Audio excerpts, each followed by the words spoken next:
Her lawyer called her at 8:43 p.m. I know because I watched her phone light up across the table. We were eating dinner in silence, the kind of silence that happens after love dies but neither party wants to admit it's a corpse.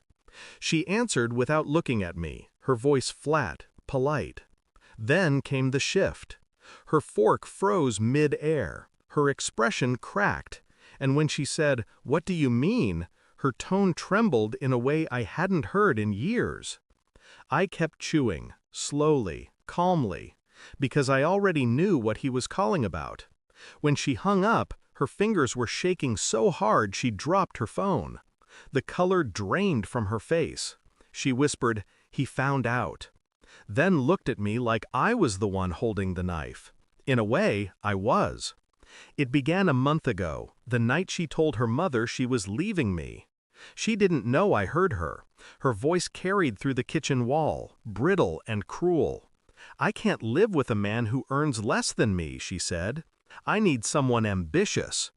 Her mother sighed, something about doing what makes you happy. And me? I just stood in the hallway, holding the empty glass I'd been about to fill, listening to my wife dismantle me piece by piece. When she walked out of the room and saw me standing there, she smiled like nothing happened. That was the night I decided not to argue. I agreed to everything she wanted. The house, the car, half the savings. I let her believe she'd won. But something in me switched off that night, a quiet click in the dark. Not rage, not sorrow, just a steady awareness that I was finished being the fool. In the weeks that followed, she moved with the confidence of a victor. She smiled more, dressed better.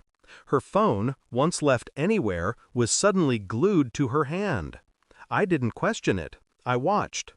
I watched her leave for late meetings. I noted the unfamiliar perfume that lingered when she came home. I caught a glimpse of an email, her new lawyer's name, a firm I once did accounting for. And that's when the plan began to take shape. Not revenge, correction. I requested access to the property documents before signing anything.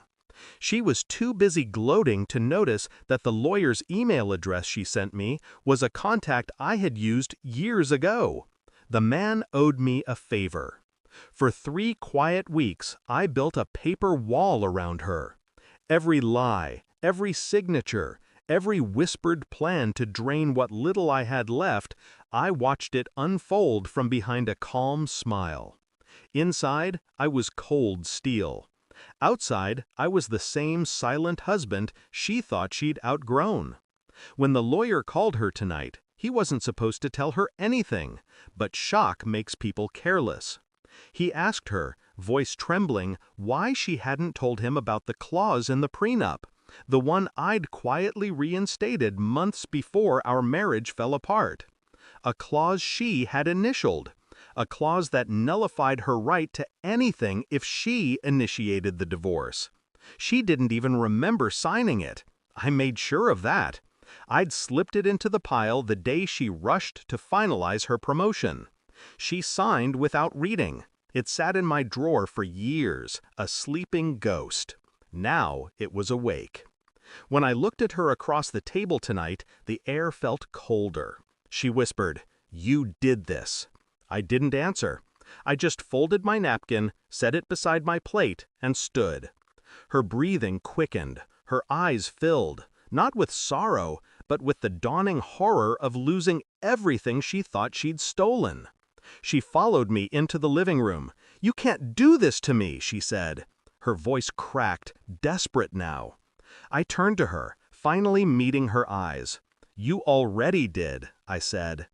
I handed her a single envelope. Inside were copies of the revised documents, her signature circled, the date highlighted. Her lawyer's message still glowed on her phone.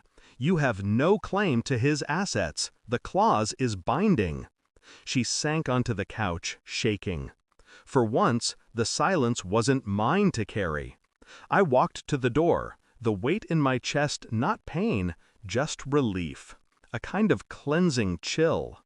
When I reached the threshold, she whispered, "You planned this." I paused. I adapted, I said. Then I left her there, surrounded by everything she thought she deserved. It's strange how calm I felt driving away.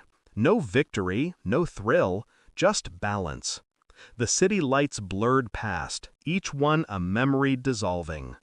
The man she underestimated died quietly somewhere between her confession and my silence. I don't hate her. Hate requires emotion. I'm past that. What remains is clarity. She took my love, measured it against her greed, and lost both. And me? I took back my peace. When people ask why I didn't fight for the marriage, I tell them the truth. I didn't lose her, I released her.